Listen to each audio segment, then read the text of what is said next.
UP में चल रहे घमासान के बीच अमित शाह हारते हुए नजर आ रहे हैं और चल रही है भयंकर लड़ाई में योगी आदित्यनाथ मोदी शाह पर भारी पड़ गए। खबरों की माने तो कहा जा रहा है कि योगी सीएम बने रहेंगे और सबको समझा दिया गया है। इसी को लेकर राजनीतिक विश्लेषक कह रहे हैं कि अमित शाह की गर्मी को योगी आदित्यनाथ ने निकाल दिया है। क्या है पूरा मामला, इस रिपोर्ट में देखिए।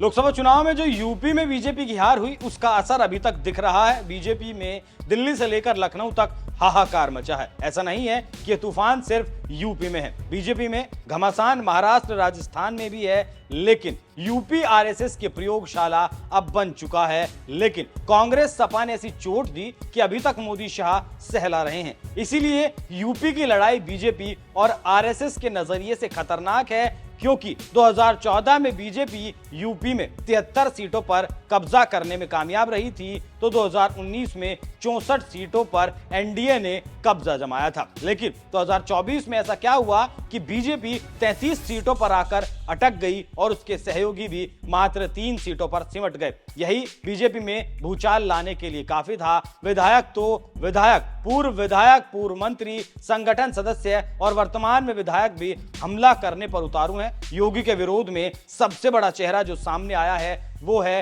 केशव प्रसाद मौर्य। कहा जा रहा है कि मौर्य को समर्थन अमित शाह कर रहे हैं। समीक्षा बैठक में योगी के सामने मौर्य कहते हैं कि संगठन से बड़ा कोई नहीं, तो योगी कहते हैं कि अति आत्मविश्वास की वजह से हार हुई है। इसी को लेकर कहा जाने लगा कि मौर्य में इतनी ताकत नहीं है कि वो योगी का सीधा विरोध कर दें, लेकिन कोई तो है जो उनको बैकअप कर रहा है। इसी बीच खबर है कि अब मामला सुलझा लिया गया, योगी सीएम बने रहेंगे। लेकिन कहा जाने लगा है कि आखिरकार योगी ने अमित शाह को बैकफुट पर धकेल दिया।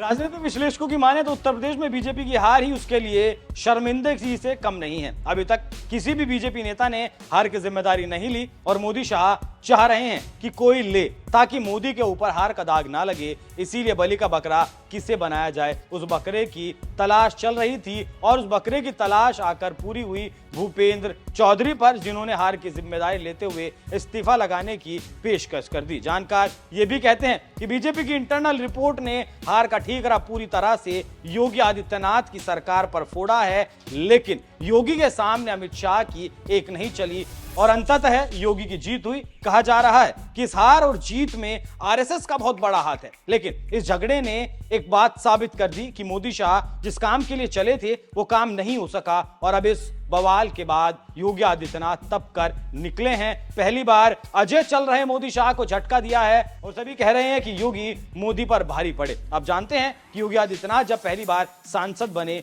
तो केंद्र में एनडीए की सरकार बन गई थी और जब 5वीं बार संसद में पहुंचे फिर से एनडीए की केंद्र में सत्ता में वापसी हो गई। 5 बार सांसद होकर भी एनडीए की किसी भी सरकार में कैबिनेट मंत्री कौन रहे, योगी आदित्यनाथ को राज्य मंत्री भी नहीं बनाया गया। अटल बिहारी वाजपेयी के नेतृत्व में बनी सरकार में सैयद शाहनवाज हुसैन सबसे युवा मंत्री के रूप में मशहूर हुए थे, जबकि वो योगी आदित्यनाथ से के साल भर बाद संसद पहुंचे थे। लेकिन कमाल देखिए 2017 में हुआ जब आरएसएस के इशारे पर योगी को यूपी का सीएम बना दिया गया और अब योगी एक बड़े नेता के रूप में स्थापित हो चुके हैं और उनकी जनता में सहानुभूति भी है। इसी कारण मोदी शाह को अपने हाथ पीछे खींचने पड़े और जीतकर योगी सामने आ गए।